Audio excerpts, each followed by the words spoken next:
اسلام نے ڈاکوؤں کے ساتھ رحم کی اجازت نہیں دی ہے، یہ ذہن میں رکھو۔ اسلام اس ڈاکو کو رحم کرنے کی اجازت دے جائے جو گرفتاری سے پہلے توبہ کر لے اور توبہ کے آثار بھی ظاہر ہوں۔ توبہ کا مطلب کیا ہے؟ ڈکیتی کی اس نے، اس کو خیال آ گیا، ابھی پکڑا نہیں گیا ہے، اس نے گڑ گڑا کے توبہ کر لی، اور صرف توبہ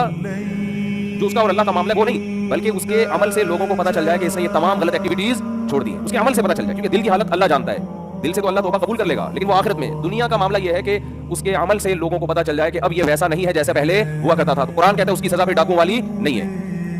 الا الذين تابوا من قبل ان تقدروا عليهم، قرآن کہہ رہا ہے کہ وہ سزا جو ہم نے ڈاکوؤں کی متعین کی ہے اس سے وہ ڈاکو مستثنا ہے جن جو گرفتاری سے پہلے توبہ کر لیں، لیکن آن دا اسپاٹ اگر پکڑا جائے یا ڈکیتی کے بعد توبہ سے پہلے پکڑا جائے، یا توبہ تو کی لیکن ہمارے پاس اس کی توبہ کی کوئی دلیل نہیں ہے تو بھی پکڑا جائے، تو بھی قرآن کہتا ہے اس کو جو سزا دی جائے گی وہ بطور حد کے دی جائے گی۔ حد کسے کہتے ہیں؟ کہ اس میں نہ گورنمنٹ کے پاس معافی کا آپشن، نہ جس کا بندہ مارا ہے اس بندے کے لواحقین کے پاس بھی معافی کا آپشن نہیں ہے۔ دیکھو ایک قتل وہ ہوتے ہیں جو ذاتی خاندانی دشمنیوں کی بیس پہ ہوتے ہیں، کسی نے اٹھ کے زید کو قتل کیا، ویسے ہی ذاتی دشمنی میں نا، کوئی ڈکیتی میں نہیں، ذاتی دشمنی ہے، زمین کا جھگڑا ہے، تو زید کے جو وارثین ہیں ان کو یہ حق ہے کہ وہ قاتل کو چھوڑ بھی سکتے ہیں اور اس سے قصاص لے بھی سکتے ہیں، دیت بھی لے سکتے ہیں، تینوں آپشن اللہ نے رکھے۔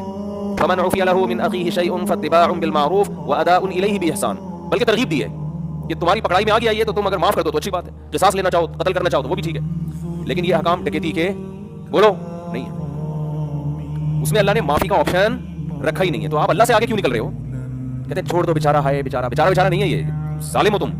جو اس بیچارے کو بیچارہ کہہ کے چھوڑ رہے ہو۔ تو آخرت کی سزا تو ہے، لیکن اللہ نے دنیا میں امن قائم کرنے کے لیے دنیا میں بھی سزائیں متعین کی ہیں، اور ڈاکو کی سزا قرآن کتنی سخت بیان کرتا ہے کہ ایک ہاتھ، دایاں ہاتھ اور بایاں پاؤں کاٹ کے چوک پہ لٹایا جائے، اور اسلام میں عرض کر رہا تھا کہ جو قتل کی سزا ہے وہ ہے قصاص، تلوار سے گردن اڑائی جائے جو قاتل ہو تاکہ تکلیف کم سے کم ہو، لیکن ڈاکو کے بارے میں ایسا بولو نہیں ہے، اس کے الفاظ بڑے سخت ہیں۔ انما جزاء الذين يحاربون الله ورسوله ويسعون في الارض فسادا ان يقتلوا او يصلبوا او تقطع ايديهم وارجلهم من خلاف او ينفوا من الارض، کہ ڈاکو نے ڈکیتی کے دوران اگر صرف کسی کا مال چھینا، صرف مال چھینا ہے، بندہ نہیں مارا اس نے،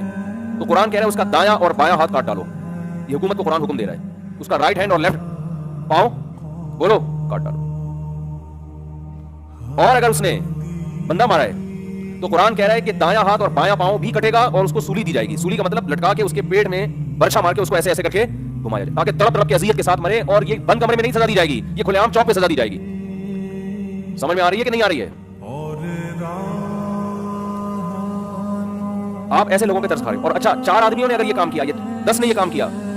تو قتل ایک نے کیا ہے لیکن سزا 10 کے 10 کو دی جائے گی، کیونکہ سارے اس قتل میں برابر کے شریک سپورٹر تھے، وہ ایک دوسرے کے سپورٹ کر رہے تھے۔ اکثر ڈکیتی میں ایک بندہ لوٹ رہا ہوتا ہے، ایک چھپ کے دیکھ رہا ہوتا ہے پیچھے، اس کو بھی یہی سزا ملے گی، حالانکہ نہ اس نے فائر کیا نہ اس کے پاس بندوق ہے، لیکن اس کے ساتھی ہے، اس کے ساتھ آیا ہے، تو جو سزا اس کی ہے قرآن کے مطابق وہی سزا اس کی بھی ہے۔